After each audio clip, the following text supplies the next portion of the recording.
I remember at my mom's memorial, one of my older cousins walked up to me and he said, "You know, cousin, we are not Caribs."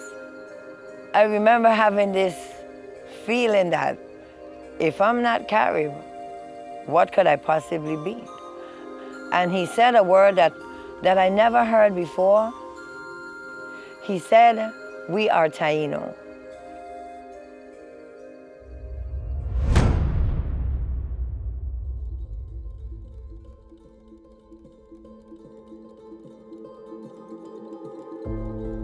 I'm here at the library at the University of the Virgin Islands.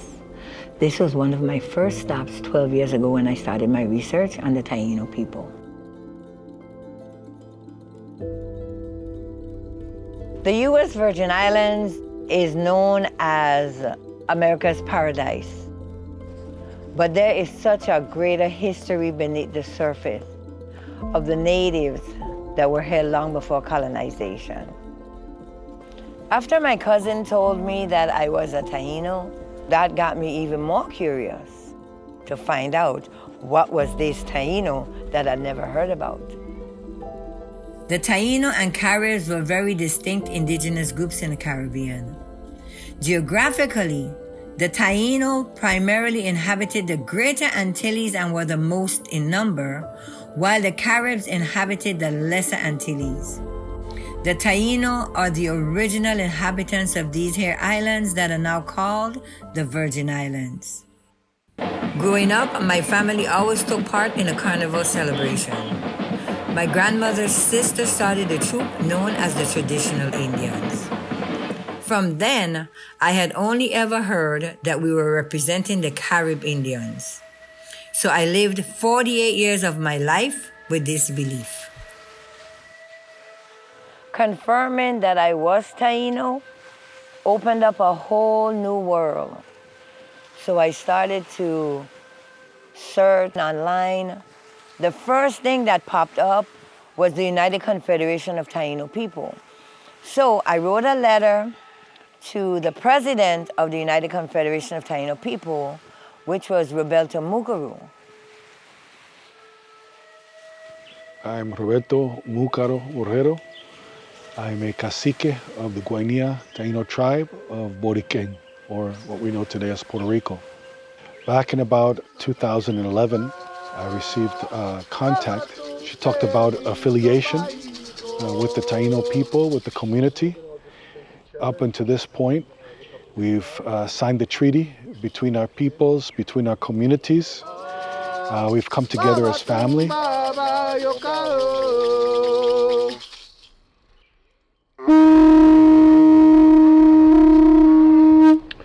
So the significance of this day, why this day is so powerful, this is also October 12th.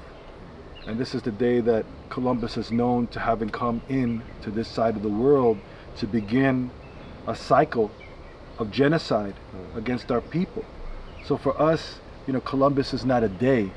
It's a symbol of genocide and oppression.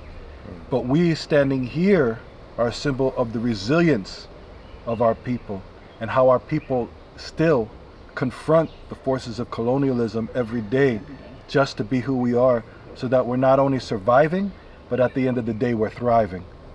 Now that I became a member of the United Confederation of Taino People, of course now I wanted to share with everybody, look at me, I'm a Taino.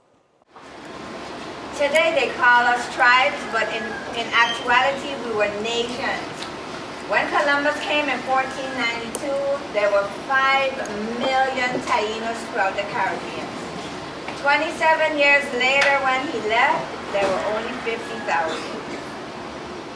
I'm going to tell you the story of 2 of the Taino queens. I remember the first presentation I went to, everyone was telling their stories, and I introduced myself. And when I told my story, Myron Jackson said to me, "You were chosen by your ancestors to do this work."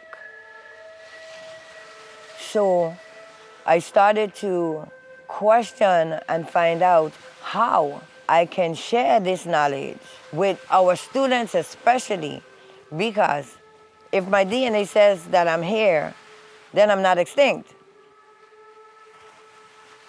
Columbus's journals painted a story that all the Taino were dead, and it was adapted as the truth. This is why it has taken so many years to try to undo the myth of our extinction. So how did I get here? Let's go back to the beginning, as far as I know.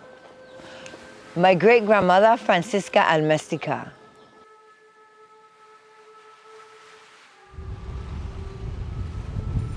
History have a funny way of repeating itself.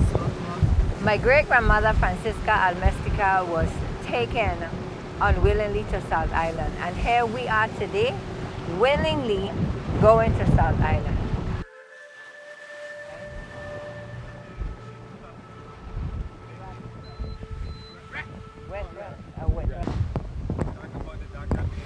When I first stepped foot on South Island, I had mixed feelings. I felt accomplished having returned to the place where my ancestors lived, but my heart was filled with sadness knowing that a 14-year-old girl, my great-grandmother, who was kidnapped like many other young Taino women at the time, was left to fend for herself and later for her 6 daughters. Knowing her stories, knowing her struggles, now it is for me to tell her story. It is for us to carry on her legacy.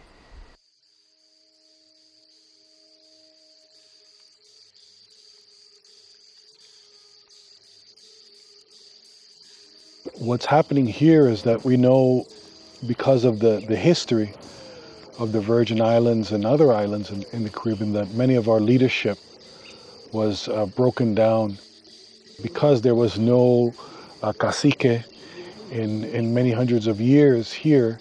The community came together to affirm the title of cacique to Makiafan.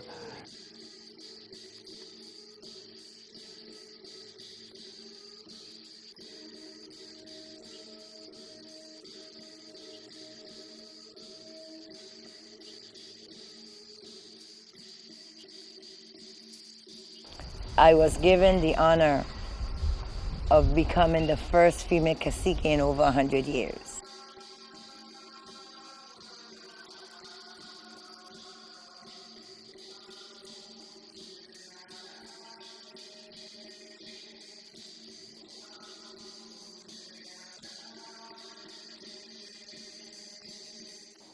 With this newfound knowledge, I wanted somebody to be able to tell me, okay, this is your next step.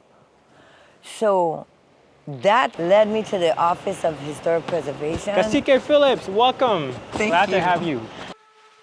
Cacique Phillips came to see me about her interest and wanting to be recognized as a tribe, a nation tribe. And at the time, it struck me like, whoa, that's a big ask, you know?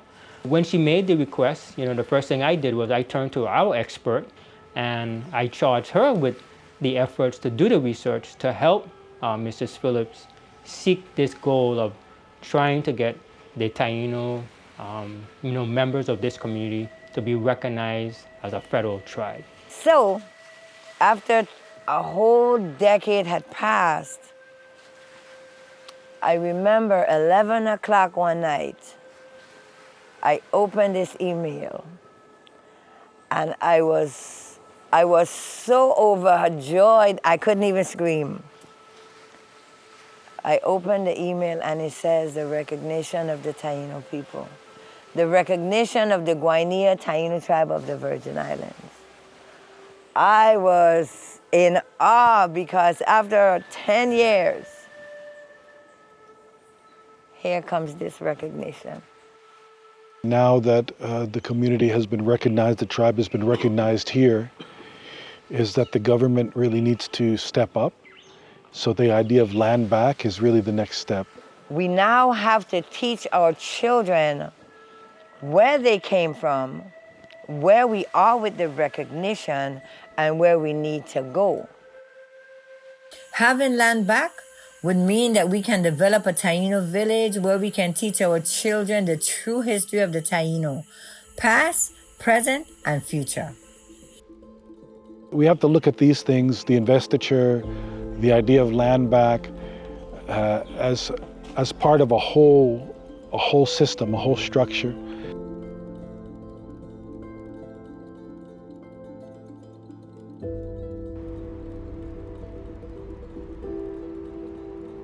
We're heading down to Magus Bay to meet Deputy Krieger to look at one of the potential sites for a village. Yeah, I mean, it is, archaeologically appropriate because this was a Native American site, and we know from the archaeological evidence that it was in fact Taino. So you definitely have, historic precedence there for that.